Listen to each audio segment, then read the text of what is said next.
Why Money Tends Towards One, with proof. Written by Armin the Parman and narrated by Delio Pera. Originally published in Citadel 21, Volume 19. Money tends towards one. It's true, and I'll prove it using logic. It's a recurring argument against shitcoiners, so I'm putting it down in writing once and for all. Human society must have begun in a state of barter before we had money. From that starting point, in the absence of a ruler who forces tokens on people, the norm, individuals will voluntarily trade with one another with goods and services they produce. Barter. Specialization in a particular field of production/service would increase output and prosperity, but it is risky to initiate, as not all people will accept the particular output in trade. Specialization would magnify a coincidence of wants problem. See image. Here, Alice, Bob, and Carol cannot trade with each other. Below we see a small infographic illustrating this point. Continuing. But if one party accepts a good, e.g. Alice accepting carrots, that is not directly wanted/needed to be used later as payment, then a trade may occur. This is a risk, as it is unknown for sure if that good can be used later, but the risk is balanced with the value gained through increased trade. Increased trade equals increased prosperity. Below we see an infographic expanding on the one above. In this one, Alice still only wants bread, but is now willing to hold carrots. Continuing. No one needs to be forced into this for it to happen. It is completely voluntary, and it happens naturally because the incentives are there. Alice wants to get them apples. When a participant in the market is uncertain of what they wish to buy in the future and what might be accepted as payment in the future, the most suitable good to accept will be the one that has the best properties as money. That is the one that will be the least risky. The risk is calculated by a combination of assessing the good's suitability to be used in trade, scarcity, durability, divisibility, portability, recognizability, etc., and the chance of being accepted as payment, a function of the money's network effect, i.e., the number of merchants accepting it as payment. Those that choose poorly become poor. Those that choose wisely will prosper.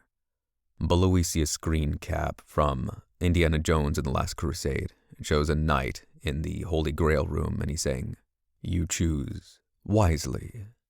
Continuing. Accepting goods for indirect trade will happen with many different items, but the problem of risk always remains until one universally accepted item prevails. When there is only one money, there is no risk in accepting that money, and the process of barter to money is complete. When there is more than one money in society, accepting one or the other as payment always has some risk, because you don't know if it will be accepted by the merchant of your choice in the future. And so, society is said to be in a state of partial barter, or a society with incomplete evolution towards one with money. The incentive to choose the best money remains, and that provides the perpetual natural drive toward one money. When money enters a barter society, specialization of trade becomes less risky. When individuals specialize in a trade, rather than doing every task themselves, they produce more, become more efficient, and society as a whole produces more. When society produces more, society as a whole becomes wealthier or more prosperous. By improving the communication of value, money improves the wealth of everyone in society, wealth being a product of natural prosperity to all, and your rank in society of your spending potential. The natural state of people plonked onto the planet is what I call baseline poverty. People initially have to fend for themselves with the resources available on the planet, and prosperity increases with free exchange. Can they become poor? Yes, if a ruler steps in, with violence, and enslaves the people, with good intentions or not, that's not relevant. This can take many forms, but working for pieces of paper that becomes worthless over time with no share, or reduced, of the planet's resources is worse than baseline poverty. I'd call it a form of slavery. This is how many people in the world live today and don't realize. Natural money that evolves from barter provides prosperity for society. When rulers step in and force worthless tokens on people and assigns value, this can still facilitate trade and overcome barter, but it allows the rulers, to pillage the wealth/prosperity generated from human free exchange. They either keep it for themselves or distribute it unevenly to people that help keep them in power.